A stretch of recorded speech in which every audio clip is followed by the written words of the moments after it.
Bu, wawancara dong. Alhamdulillah. Tadi gimana Bu untuk sidang pada hari ini? Ya alhamdulillah hari ini lancar. Tadi apa yang mulia Hakim sudah memutuskan bahwa eksepsi dari tergugat itu ditolak untuk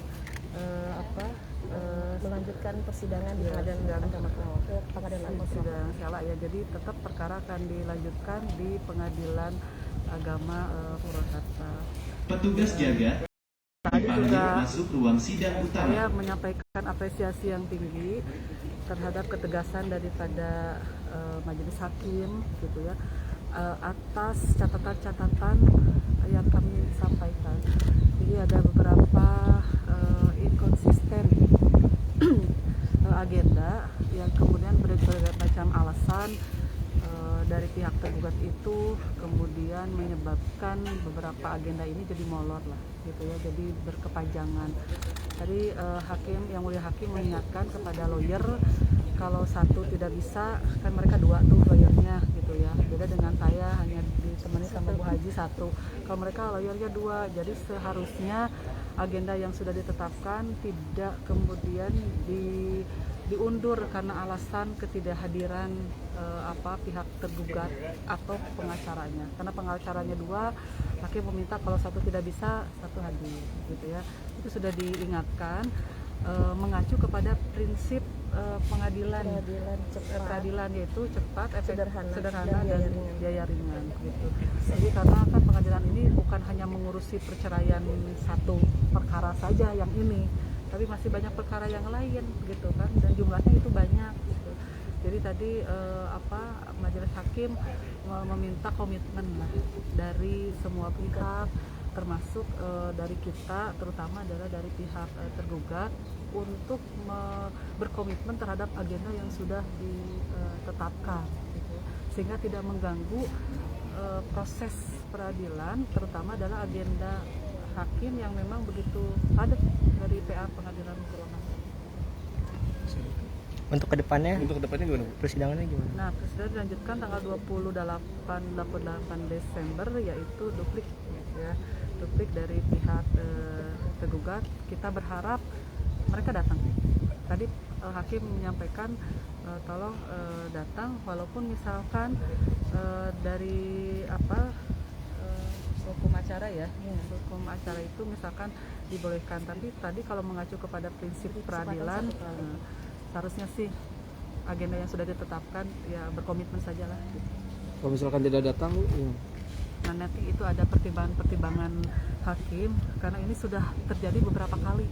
Apakah alasannya bisa diterima oleh hukum atau tidak? Nah nanti apakah ketidakhadiran mereka itu bisa diterima gitu ya dari pandangan hukum peradilan gitu kan, apakah kemudian hukum acara, apakah kemudian alasannya memang logis gitu atau mengada-gada, itu nanti akan menjadi pertimbangan hakim. Tadi juga diingatkan karena kejadian ini sudah berkali-kali. Dulu pernah tiba-tiba ketika agenda sidang mereka semua tidak hadir, baik pengacara maupun pihak tergugat gitu. Padahal hakim sudah mengagendakan, pengadilan sudah mengagendakan. Nah tadi juga diingatkan kaitan dengan komitmen kehadiran kedua belah pihak, terutama tergugat, dengan agenda-agenda yang sudah ditetapkan oleh peradilan. Masih Bu. Sama ya.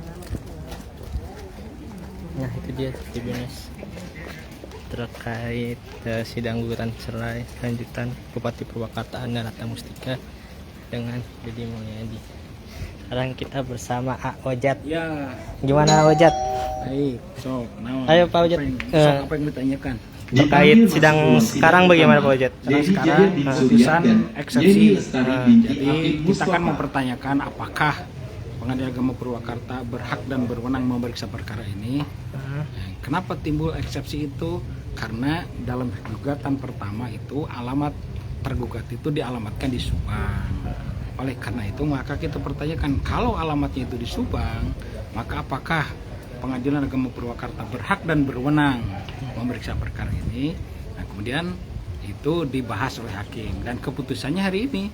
Jadi hakim berpendapat bahwa Pengadilan Agama Purwakarta berhak dan berwenang memeriksa dan melanjutkan perkara ini di sini di Purwakarta. Jadi minggu yang akan datang adalah baru duplik gitu ya. Siap Pak Ojat. Baik, terima kasih banyak Pak Ojat. Sama-sama. Itu dia Tribuners. Jadi untuk keputusan persidangan gugatan cerai antara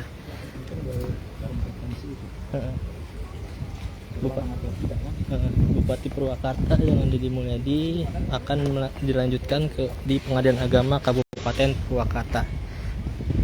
Dan dimana seperti yang kita ketahui pada persidangan sebelumnya, pihak Deddy Mulyadi meminta persidangan gugatan cerai berlangsung di Kabupaten Subang karena domisili dari Deddy Mulyadi sendiri berada di Subang dan undangan pun sejak awal dikirimkan ke alamat Subang, seperti itu. Sekian, saya Dian Zafarivi, wartawan Tribun Jabar.id melaporkan dari PA Purwakarta.